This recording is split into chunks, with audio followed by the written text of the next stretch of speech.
तो फाइनली दोस्तों प्रभास की मोस्ट अवेंटेड या फिर कहे मोस्ट हाइप्ड मूवी, जी हाँ मैं हाइप्ड इसलिए कह रहा हूँ क्योंकि अगले महीने प्रभास की सलार मूवी आनी, लेकिन उस मूवी की हाइप इतनी नहीं है जितना इसके ग्लिम्स के रिलीज होते ही हो गई। दरअसल दोस्तों कल जब इसका पोस्टर रिलीज हुआ था तो लोगों ने इसे इतना ट्रोल किया कि इसके मेकर्स को वो फोटो डिलीट करनी पड़ी। फिर इन्होंने एक अच्छी सी एडिट की हुई फोटो डाली, लेकिन दोस्तों जैसे ही रात के 1 बजे इस मूवी का ग्लिम्स कॉमिकॉन के इवेंट में रिलीज किया जाता है, सोशल मीडिया मानो ब्लास्ट हो जाता है। क्योंकि दोस्तों इस ग्लिम्स में न केवल प्रभास के लुक बल्कि और भी कई कैरेक्टर्स के लुक का पता चल जाता है। खैर दोस्तों मैं तो बस इतना ही कहूंगा कि आवर बाहुबली इज बैक। मतलब पोस्टर में जहां हम लोगों ने सोचा कि ये आदि पुरुष वाला ही लुक लग रहा है, वहीं ग्लिम्स में तो मतलब अलग ही लग रहे हैं यार। मतलब उन्होंने जिस तरह का कैरेक्टर निभाया है, यानी कि जिस तरह का कैरेक्टर उनका है वैसे ही उनके एक्सप्रेशंस भी हैं।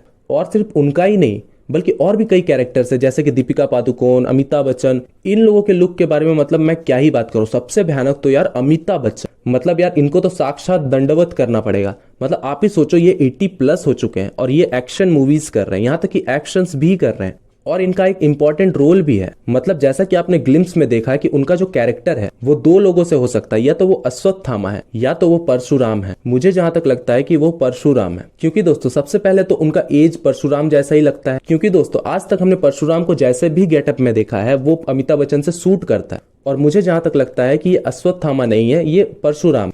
और जो 1-2 सीन्स आपने देखे होंगे कि मतलब आपको तो पता चल ही गया होगा कि वो प्रभास और अमिताभ बच्चन सर के हाथ हैं जो कि एक दूसरे से टकरा रहे हैं। अब वो क्यों टकरा रहे हैं, मतलब कुछ भी हो सकता है ना कि इन दोनों के बीच में बैटल चल रही हो, या फिर जैसा कि हमारे पुराणों में दिया गया है कि जब कल की अवतार आएंगे तो उनके गुरु परशुराम जी बनेंगे। तो हो सकता है कि अगर अमिताभ बच्चन परशुराम जी है तो वो प्रभास को ट्रेनिंग दे रहे हो सकता है ना यार। और जहां तक बात करें प्लॉट रिबिल की, तो मतलब उसमें तो यही दिखाया गया है जैसा कि हमारे पुराणों में है कि जब दुनिया खत्म हो जाएगी, यानी कि जब बुराई अपने चरम सीमा पर होगी, तब भगवान कल की अवतार लेंगे। तो ठीक इसी तरह ग्लिम्स में भी वही दिखाया जाता है कि जब लोगों को मजबूर किया जा रहा है कि मे भी किसी और प्लेनेट से आए लोगों की तरफ से, और लोग दाने दाने को पानी पानी तक को मोहताज हो रहे हैं। इन्हीं सब अत्याचारों से बचाने के लिए कल की अवतार, जो कि मे भी हो सकता है कि हमारे प्रभास ही हो सकता है क्या यार, प्रभास ही होंगे। हाँ हो सकता है कि इस अवतार को इसे मॉडर्न टाइप में दिखाया जाए। हालांकि उस तरह की चीजें नहीं दिखाई जाएंगी कि मतलब देवता प्रकट हुए और इस तरह से, वो नहीं दिखाया जाएगा।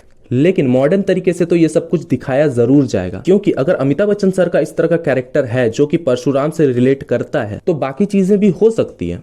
और जैसा कि आप सब जानते हैं कि परशुराम जी और यहाँ तक कि सातों चिरंजीव वो दुनिया में कहीं ना कहीं एग्जिस्ट जरूर करते हैं, और जब बुराई से लड़ने की बारी आएगी तो अमिताभ बच्चन की तरह वो लोग भी आएंगे। अब बात करें अगर दोस्तों इस फिल्म के नाम की, तो अब तक तो इस फिल्म को प्रोजेक्ट के नाम से जाना जा रहा था, जिसमें के का मतलब कोई कर्ण बोल रहा था, तो कोई कल की अवतार कह रहा था, यहाँ तक कि कोई काल चक्र भी कह रहा था, न जाने क्या क्या कह रहा था। लेकिन दोस्तों कल रात 1 बजे कॉमिकॉन के शो में हमें ये पता चल गया कि इस फिल्म का असली नाम क्या है। दरअसल दोस्तों इस मूवी का फाइनल नेम है कल्कि 2898 AD, जो कि सुनने में काफी लंबा चौड़ा लगता है। क्योंकि दोस्तों अगर आप गौर करें तो कल्कि 2898 यानी कि ये फ्यूचर वाली फिल्म होगी। मतलब जैसा कि हम लोगों को बताया गया है कि एक समय ऐसा भी आएगा जब दुनिया नष्ट होने वाली रहेगी, क्योंकि बुराई चरम सीमा पर होगी। तो हो सकता है ये फिल्म वाले ये बताना चाह रहे हो कि इस फिल्म की दुनिया में 860 साल बाद यानी कि 2898 साल में कलयुग में बुराई अपनी चरम सीमा पर होगा, तब कल्कि अवतार यानी कि अपने प्रभास आएंगे उन्हें बचाने। अब बात करते हैं दोस्तों उस ग्लिम्स के वीक पॉइंट्स की। मतलब कि कुछ वीक पॉइंट्स हैं अगर आप गौर से देखें तो। सबसे पहला पॉइंट आता है दोस्तों कि जब आपने एक सीन देखा होगा कि मतलब जहां वो लोग हथियार उठाकर कुछ चैंट कर रहे हैं, उसमें जो उन लोगों के हथियार है ना, मतलब बड़े अजीब से नहीं लग रहे, लग रहा है कि कार्डबोर्ड से बनाया हुआ चीजें हैं।